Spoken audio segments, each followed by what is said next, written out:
नानी का घर सबसे अच्छा। वरुण बेटा, मैं ये पूछ रही थी कि इस शनिवार आपकी छुट्टी रहेगी क्या? क्या बात है माँ जी, बताइए ना, अगर कुछ काम है तो। नहीं, काम तो कुछ नहीं बेटा, वो मिट्टू से मिलने का बहुत मन कर रहा था, इसलिए मैंने सोचा अगर सैटरडे को आप फ्री रहोगे तो उसे लेकर मुझसे मिलवाने आ जाना। अब निकिता तो नौकरी करती है तो उससे पूछना ही बेकार है कि वो मायके के लिए समय निकाले, लेकिन अपने नाती से तो मैं मिल ही सकती हूँ ना वरुण बेटा। अच्छा ठीक है, आप परेशान मत होइए, मैं समय निकाल कर आपसे मिलवाने के लिए ले आऊँगा। कुछ देर बाद वरुण अपनी पत्नी निकिता से जब बात करता है। निकिता, तुम्हारी मम्मी का फ़ोन आया था मेरे पास, पूछ रही थी सैटरडे में मेरी छुट्टी रहेगी या नहीं। अरे तुम्हारी छुट्टी से क्या मतलब है? मेरी तो छुट्टी नहीं है ना, तुम मना कर देते। मैं नहीं जा पाऊंगी सैटरडे को। अरे तुम्हें बुलाने के लिए फ़ोन नहीं किया था मम्मी जी ने, वो तो बस मिट्ठू से मिलना चाह रही थी। कह रही थी उन्हें मिट्ठू की बहुत याद आ रही है, तो बस मैं थोड़ी देर के लिए मिट्ठू को उनसे मिलवा कर ले आऊँगा। मेरी माँ मुझे पूछने को तैयार नहीं है, नाती क्या मिल गया उन्हें, जैसे बेटी दिखाई नहीं देती। और नहीं तो क्या, तभी तो कहते हैं असल से ब्याज ज़्यादा प्यारा होता है। और तुम ही देख लो, इस बात का जीता जागता एग्जाम्पल तुम्हारी खुद की मम्मी है। शनिवार के दिन वरुण अपने बेटे मिट्टू को लेकर उसकी नानी के घर पहुंच जाता है। नाती को आया देख नानी अंजना खुशी से फूलकर कुप्पा हो गई थी। शाम के समय, ठीक है मम्मी जी, अब शाम हो रही है, मैं निकलता हूँ। निकिता के भी ऑफिस से लौटने का समय हो रहा है, फिर अकेले वो घर पर परेशान हो जाएगी। नाती को वापस जाता देख अंजना एक बार फिर से उदास हो गई थी। अरे नानी, आप उदास मत हो, मैं प्रॉमिस कर रहा हूँ अगले सैटरडे मैं फिर से आपसे मिलने के लिए आ जाऊँगा। फिर हम दोनों साथ में खूब सारी मस्ती करेंगे। और हाँ, आप ना मुझे अपने हाथ का स्पेशल वाला बादाम का हलवा भी बनाकर खिलाना, ठीक है? हाँ बेटा ठीक है, वादा। जब तू अगली बार आएगा तो नानी तुझे अपने हाथों से बनाकर बादाम का हलवा खिलाएगी। मिट्टू के जाने के बाद अंजना की बहू कहती है, माँ जी हर समय मिट्टू मिट्टू करती रहती हैं आप, ऐसा लगता है हमारे बच्चे तो आपको नज़र ही नहीं आते। कभी थोड़ा बहुत लाड हमारे बच्चों को भी कर लिया कीजिए, यह सारा लाड बस बेटी के बच्चों को देख कर ही टपकता है आपका। अरे बहू, ये कैसी बातें कर रही है तू? और ये कौन सा तरीका हुआ सास के साथ बात करने का? तेरे दोनों बच्चे तो दिन भर मेरे पास रहते हैं, लेकिन मेरा नाती तो थोड़ी देर के लिए ही मुझसे मिलने आता है ना। अगर मैं उसे लाड प्यार कर रही हूँ तो इसमें तेरे सीने पर सांप क्यों लौट रहे हैं? अरे तू ही बता दे, तेरे बच्चों को प्यार नहीं करती क्या मैं? हैं? बता मुझे। रहने दीजिए माँ जी, अब खुली आंखों से देखकर मक्खी तो नहीं निकली जाएगी मुझसे। मैं खूब जानती हूँ आपका ये दोगला व्यवहार मेरी नजरों से छुपा हुआ नहीं है। जाने दीजिए, बात को आगे बढ़ाने से कोई फायदा नहीं होने वाला। इटावा की रहने वाली अंजना की 2 संतान थी, एक बेटा और एक बेटी। बेटा ओम और बहू रश्मि के 2 बच्चे थे और दोनों स्कूल में पढ़ते थे। अंजना अपने बेटे बहू के साथ ही रहा करती थी। वैसे तो अंजना की बेटी निकिता की शादी भी इटावा शहर में ही हुई थी, लेकिन फिर भी नज़दीक ससुराल होने के बाद भी शादीशुदा बेटियां रोज़ रोज़ तो मायके नहीं आ पाती, इसलिए अंजना चाहकर भी अपने नाती मिट्टू से मिल नहीं पाती थी। ऐसे में जब भी उसका मन नाती से मिलने के लिए बेचैन होता, वो अपने दामाद को फ़ोन करके मिट्टू से मिलवाने के लिए कहती थी। ये अंजना का सौभाग्य था कि दामाद वरुण भी उसे अपनी माँ की तरह ही मान सम्मान दिया करता था और सास की किसी भी बात को गलत तरह से नहीं लेता था। जब भी अंजना मिट्टू से मिलने को कहती, वो अपने बेटे को नानी से मिलवाने के लिए ज़रूर ले आता था। ऐसा नहीं था कि अंजना अपने दोनों पोते पोते से प्यार नहीं करती थी, लेकिन फिर भी जब भी बेटी और दामाद मिट्टू को लेकर उनके घर आते, बहू रश्मि का पारा 7वें आसमान पर पहुंच जाता। उसे हमेशा यही लगता था कि उसकी सास अंजना उसके बच्चों और बेटी के बच्चे के बीच में भेदभाव करती है। रश्मि का मानना था कि अंजना मिट्टू को ज़्यादा प्रेम करती है और उसके बच्चों को कम। बस यही उसकी ईर्ष्या का सबसे बड़ा कारण था। वरुण घर जाकर अपनी पत्नी से कहता है, निकिता, मुझे कंपनी की तरफ से अमेरिका जाने का मौका मिल रहा है। समझ में नहीं आ रहा इस ऑफ़र को एक्सेप्ट करूँ या छोड़ दूँ। अरे ये तो बहुत बड़ी खुशखबरी है, इतना बड़ा ऑफर हाथ से कौन जाने देता है? तुम्हारे मन में सेकंड थॉट आ ही क्यों रहा है? अरे भाई एक्सेप्ट करो ना प्रपोजल। पता भी है ऐसे मौके के लिए लोग सारी जिंदगी इंतजार करते हैं, और तुम्हारे पास मौका आ रहा है तो कंफ्यूज हो रहे हो। अरे मैं कंफ्यूज इसलिए हो रहा हूँ क्योंकि ये प्रोजेक्ट 2 साल के लिए है। मिट्टू का स्कूल छुड़ाकर उसे 2 साल के लिए अपने साथ लेकर जाना और फिर वापस लेकर आना काफ़ी मुश्किल होगा। जितने दिन में वो वहाँ के स्कूल के माहौल के साथ एडजस्ट हो पाएगा तब तक हमारा यहाँ लौटने का समय हो जाएगा। वैसे भी अभी तो मिड सेशन चल रहा है, क्या करूँ क्या नहीं कुछ समझ में नहीं आ रहा। एक आइडिया है मेरे पास। देखो, आपको तो पता ही है कि मम्मी मिट्टू से कितना प्यार करती है।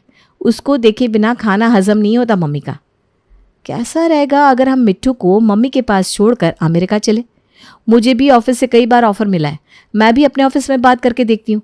अगर मुझे भी कोई अमेरिकन प्रोजेक्ट मिल जाए तो दोनों साथ साथ चलेंगे। 2 साल वहाँ पर काम करने से हमारी अच्छी खासी सेविंग हो जाएगी और फिर हमारा एक बड़ा घर खरीदने का सपना भी पूरा हो सकता है। क्या कहते हो? हाँ, आइडिया तो तुम्हारा बुरा नहीं है, और वैसे भी मिट्टू के लिए उसकी नानी के घर से अच्छा ऑप्शन तो कोई हो ही नहीं सकता। मम्मी तो सच में उसे अपनी जान से भी ज़्यादा प्यार करती है। जितने नखरे उसके हम नहीं उठाते उससे ज़्यादा उसकी नानी उठाती है। तुम शायद ठीक कह रही हो, हमें उससे उसके ननिहाल में छोड़कर अपने काम के लिए विदेश चले जाना चाहिए। वरुण और निकिता दोनों अमेरिका जाने का फैसला ले लेते हैं और अपने बेटे को 2 साल के लिए अंजना के पास छोड़ देते हैं। निकिता और वरुण के अमेरिका जाने के बाद अच्छी बात है, खुद तो दोनों के दोनों मटर गश्ती करने विदेश चले गए और अपना बच्चा यहाँ हमारे माथे मर गए। अरे ऐसा भी कोई करता है क्या? अपना इकलौता बच्चा ऐसे ही छोड़ दिया। अरे जाना ही था तो अपना बच्चा साथ लेकर जाना चाहिए था, मुझे भी तो कुछ दिन का सुकून मिलता। अरे बहू, अब बड़बड़ाना बंद कर और मिट्टू के लिए ना बच्चों के कमरे में जगह बना दे। ये रहा उसका बैग, उसके कपड़े, खिलौने, सारा सामान बच्चों के कमरे में जमा देना। माँ जी, आपको बहुत शौक था ना अपनी बेटी के बच्चे को पालने का, तो आप उसे अपने कमरे में ही रखकर पालिए। मेरे बच्चों के कमरे में जगह नहीं है, पहले से ही दोनों एक बेड पर सोते हैं, अब इस तीसरे के लिए जगह नहीं है उनके बिस्तर पर। बहू की बात सुनकर अंजना अपने नाती मिट्टू को अपने ही कमरे में सुलाने लगती है।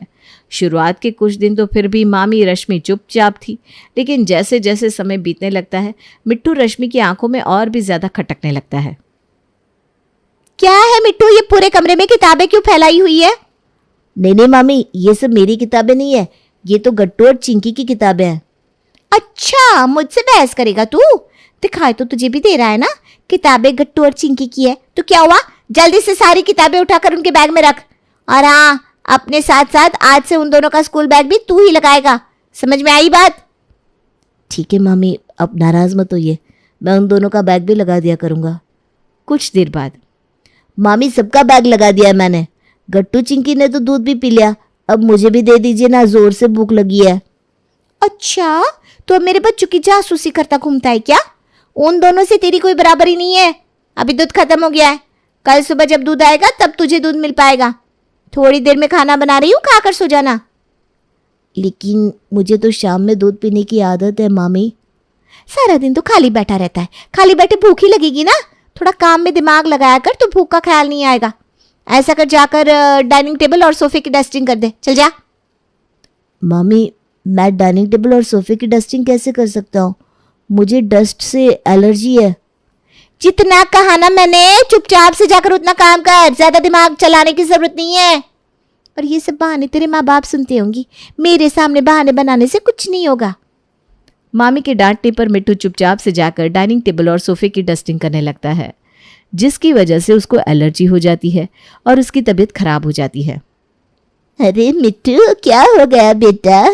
तेरी तबीयत अचानक खराब कैसे हो गई? मिट्टू अपनी नानी को दिन में हुई सारी बातों के बारे में बताता है। उसकी नानी उसे दवाई देकर सुला देती है। अगले दिन रात में मिट्टू जब खाना खाकर उठ रहा था, मिट्टू, अपनी खाने की प्लेट किचन में रखने के बाद यहाँ से और सारी प्लेट ले जाकर किचन में रख देना। मिट्टू के किचन में जाने के बाद, बहू, तेरा दिमाग खराब तो नहीं हो गया?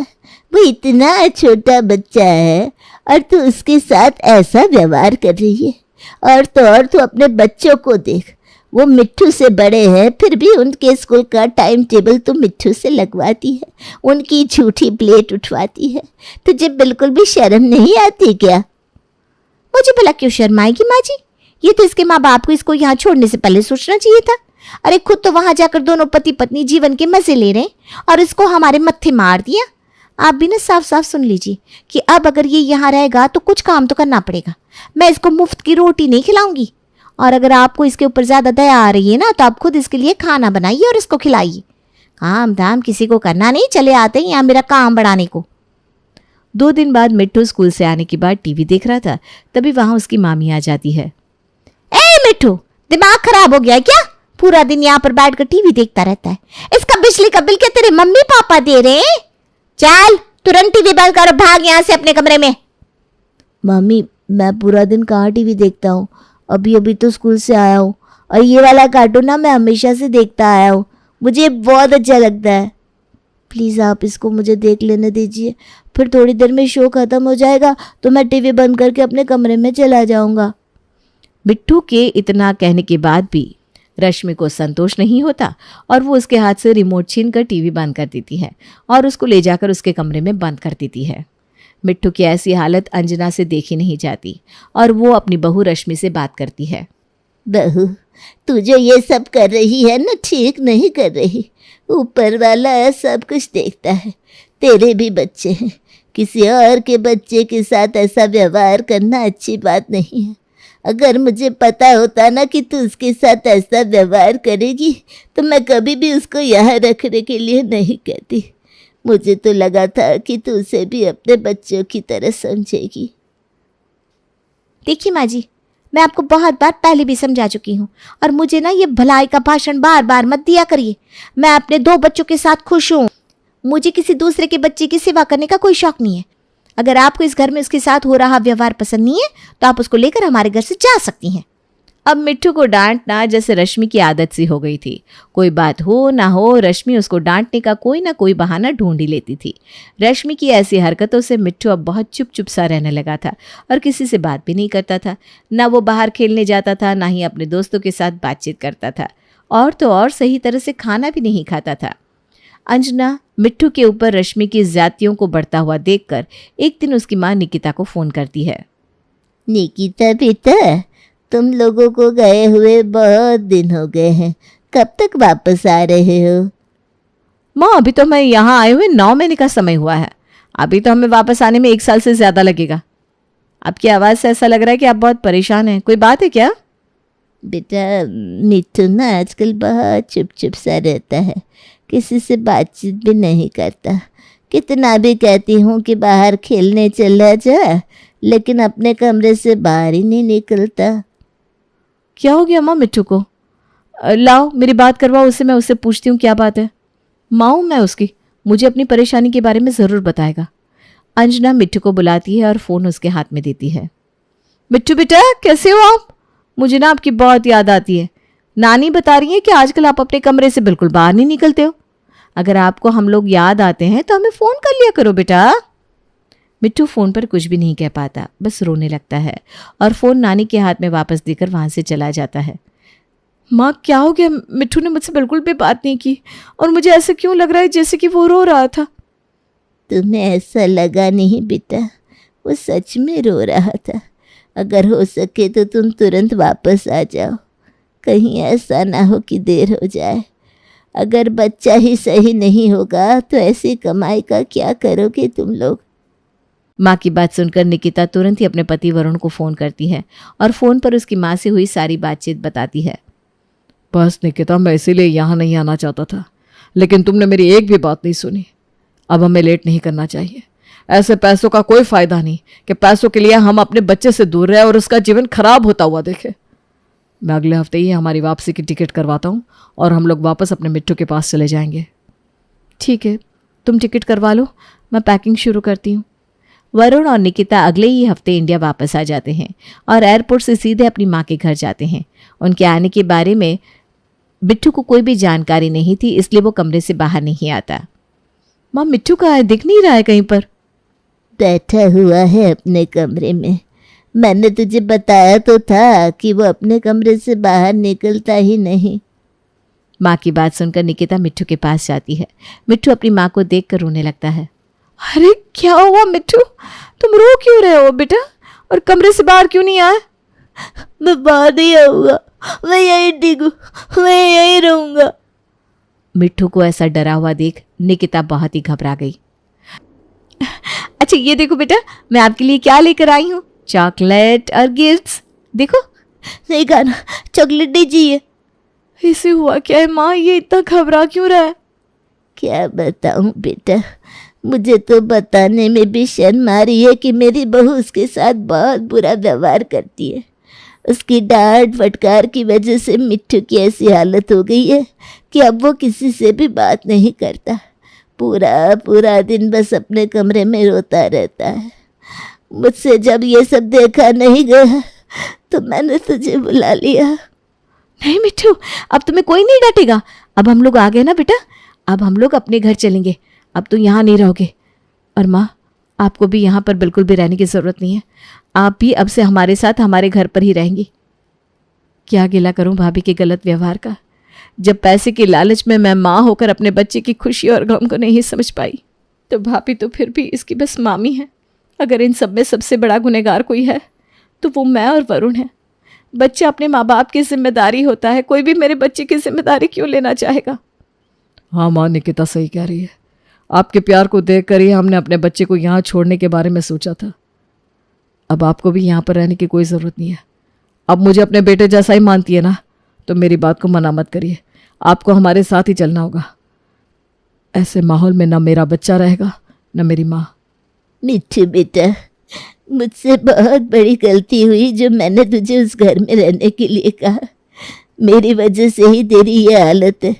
अगर मुझे पता होता कि तेरी मामी तेरे साथ ऐसा व्यवहार करेगी तो मैं तुझे कभी भी अपने घर में आने के लिए नहीं कहती। अपनी नानी को माफ़ कर दे बेटा, मैं तेरे लिए कुछ नहीं कर पाई। और फिर वे लोग डॉक्टर के पास ले जाते हैं मिट्ठू को। डॉक्टर मिट्ठू के साथ हुई सारी बातों को ध्यान से सुनते हैं और उनके सेशन स्टार्ट करते हैं। कुछ सेशंस होने के बाद ही मिट्ठू की हालत में अच्छा खासा परिवर्तन दिखाई देने लगता है। गुजरते समय के साथ मम्मी पापा और नानी के लाड़ के कारण धीरे धीरे मिट्ठू नॉर्मल होने लगता है। लेकिन निकिता और वरुण को जीवन की एक बहुत बड़ी सीख मिल जाती है कि अपने बच्चों को किसी और के भरोसे नहीं छोड़ना चाहिए।